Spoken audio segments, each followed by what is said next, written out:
Alright, well, let's assume we're not alarmed by the fact that Windows has automatically named my user account on here without asking for a name.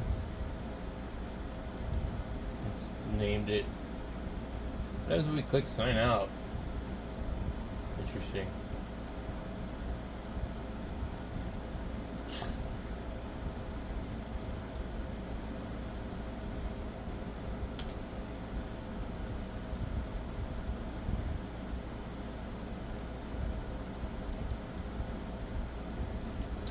I don't know, I don't get it.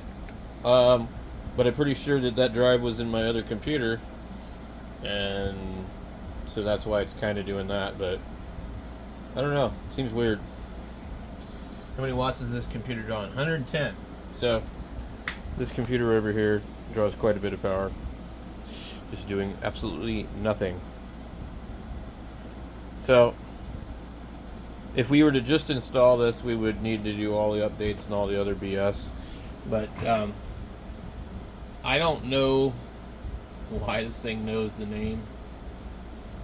You know, like I guess I have to completely wipe the drive.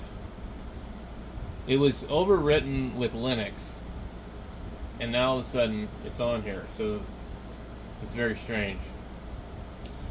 Don't know. Doesn't make sense.